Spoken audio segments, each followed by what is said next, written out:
which is a contract between them to be, exclusive buyer agent for a period of time for them.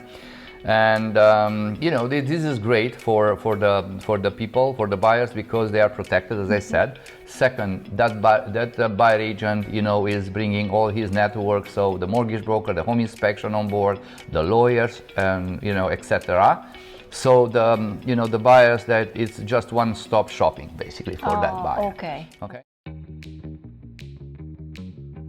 Well, Marius, it's good to see you. Good to see you too. How long have you been a real estate agent? Since 2005. Listen, congratulations on all your success. Thank you so much, Scott. You're the best at what you do. Thank you so much. It's interesting you want the meeting to be in person. Yes. I think it's good to see the energy as well. Exactly. And you see if that person actually is very motivated yes. to buy, or is just shopping around, which is okay. Yes. But you want to see the urgency, how urgent it is for that person to yes. buy something. Yes.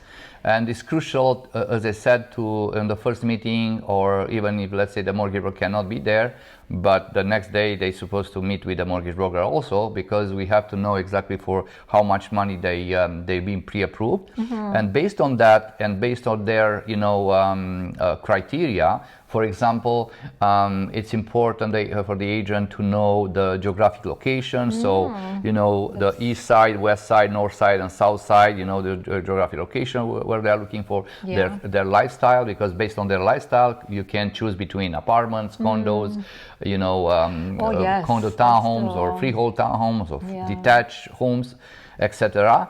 And because if we know exactly as a buyer agent the maximum amount, then we can set them up to receive properties in that geographic area for their lifestyle and in their budget. In a seller market, for example, it's very important. It's more important to have a pre-approval, because almost all the properties they are selling on multiple offer situations, and usually those situations, they, if you have a chance to win, then you have to put a firm offer. But if you don't know exactly for how much you get approved, so it's a very risky move. It's a dance, really. It's a dance. So you need the money to so buy the property, but you have to be pre-approved. So exactly. And even if in a buyer market or let's say balanced market, being pre-approved, you are much more professional.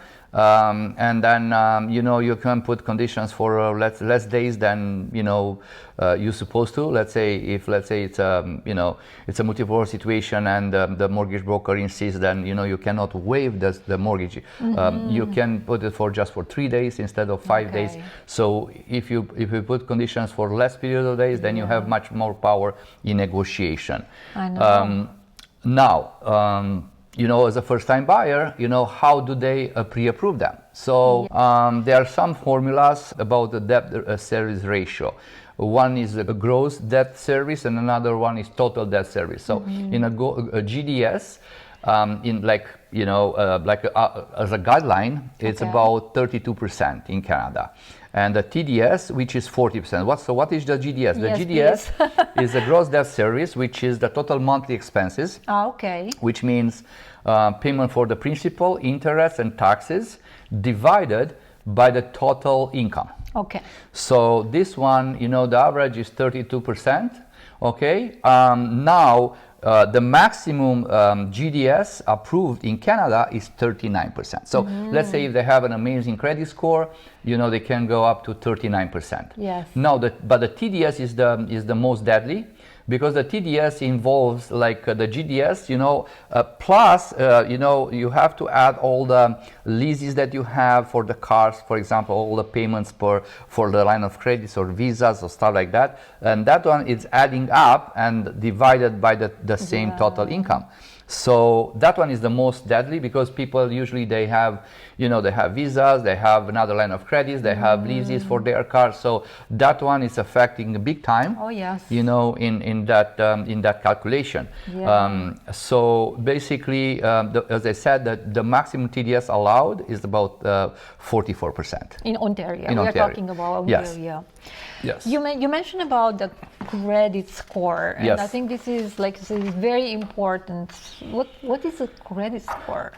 So the credit score, it's very important because based on that, so you can be approved, or you can get a better approval or a lower approval, like a lower approval. So depending on, so if you pay on time, all your bills or visas, and you don't miss any payments, then you have a higher credit score. Or if you use, for example, you have visas, but you are using visas like in a 40, 50%. If you are using to the max, let's say 90, 95%, then your credit score, even if you pay on time, your credit score is lower. Oh, so okay. That's very good to know, though. Yes. So if, let's say, for example, if you have less than 680, it's good. It's good. Everything over 680 is better. Okay. But let's say if your credit score is less than 680, the GDS is not anymore 39%.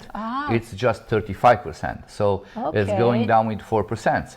The TDS is down from 44% to 42%. So it's affecting the calculation on those two calculations.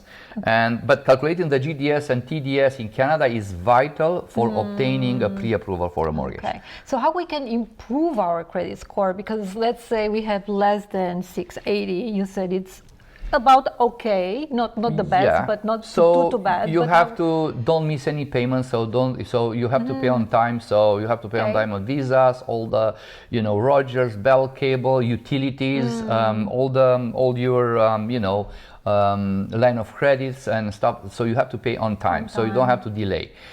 Second, you don't have to use the visa for 60, 70, 80%. You try to go a little bit lower than 60%, or maybe 50%. So let's say if you have a visa of 10,000, better to keep the balance about 5,000 or 6,000 instead to go to 9,000. So that one will increase your credit score, which is very important. It is, and because I know my husband and I, we are sometimes transfer some line of credits to a different visas, for example, which will help you.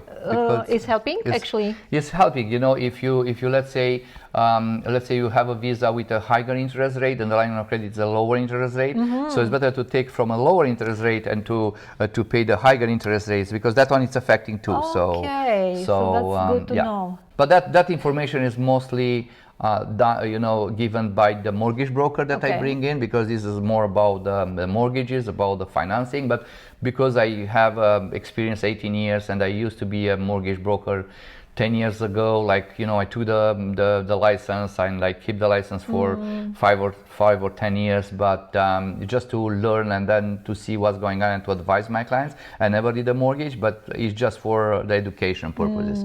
But 10 years ago, I think 5, 6, 7 years ago, I canceled because that one was so expensive to keep. I supposed to pay thousands per year just to keep the license. So I said, you know what, I have enough knowledge now to explain my clients what's the benefits. And that's great, because sometimes we have a very old line of credit sitting there and we don't even know, and we have to check once in a while if we borrow, or if we didn't borrow any money, if we borrow, what's the rates, how it affects us. So it's good to keep up to date with all the line of credits, because sometimes we have so many. So many. You mentioned in the beginning you are bringing a mortgage broker with you for the first meeting. When your clients show up with the wish list, and then you come to the reality list. Exactly. Because that's the other thing, right? In your experience, people are bringing a big wish list, which is nice. We all have dreams, but sometimes it's not the reality, because it depends on the budget, a lot of stuff, not just one. So so whenever we know exactly for how much they pre-approved, then we can start the real process.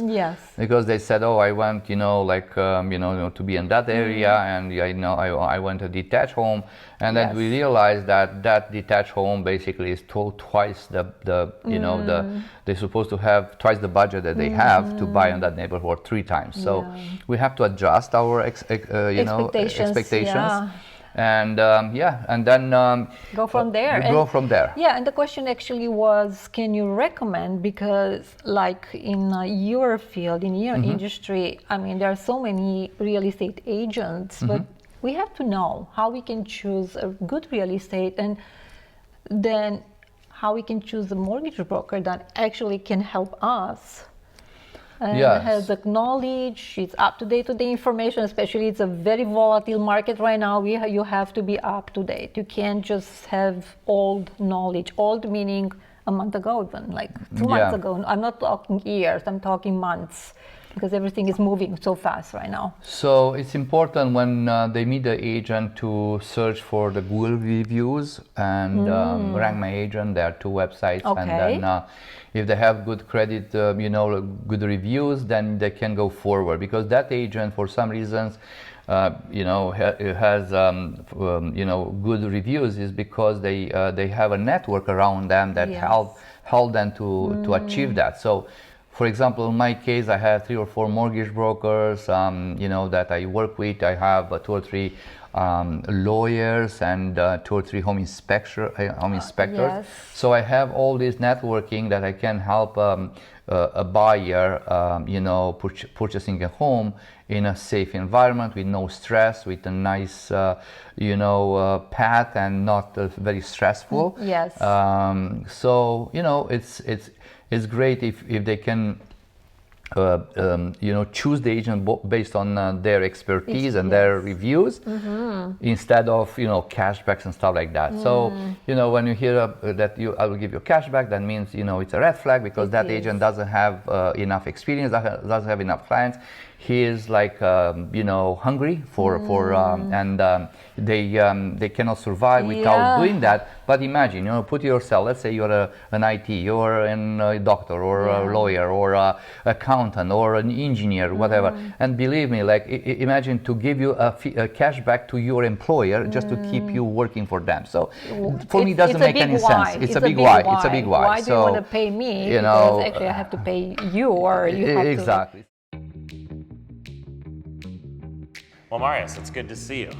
Good to see you too. How long have you been a real estate agent? Since 2005. Yes. So almost 18 years. 18 years. Listen, you work so hard. You're top 100 agent worldwide, which is fantastic. Congratulations. Thank you so much, Scott. And you don't just help people sell or buy homes. You do the whole pack. How do you know what to do to a house in order to increase its value? I learn from you. Okay, so you're a pro then. Yeah. So I try to, explain people that if they, improve their, like with a new countertop, a new flooring, a new bathroom, a new kitchen, they will, like for each dollar, they will get maybe $1, $2, $3, $4 more. Yes. So this is very important. It's the return on investment. Exactly. You want to take care of your clients. You're not just here to help them buy or sell a home. You help them move. You give them renovation tips. Everything. It's one of the reasons why you and your family are so successful in this business. Yes. They give me the keys of the house, and they live in Caribbean for 2 weeks, and when they come back, the house is sold for the most money. You should have your own show. No. So I am so busy doing that, but I love it. But it's a pleasure to do the best thing for my clients. So. Well, look, you've seen a lot. You've got a lot of experience, especially in the Markham area. Where do you see the future of real estate in Markham? Because of the huge immigration in Canada, I think it's a good investment for investors to invest in real estate. Yes. And especially in Markham, because it's close to Toronto. Close to 404, so it's a very very close to Toronto, and the value in long term will go up for sure. Yeah. Yeah. So it's a great investment.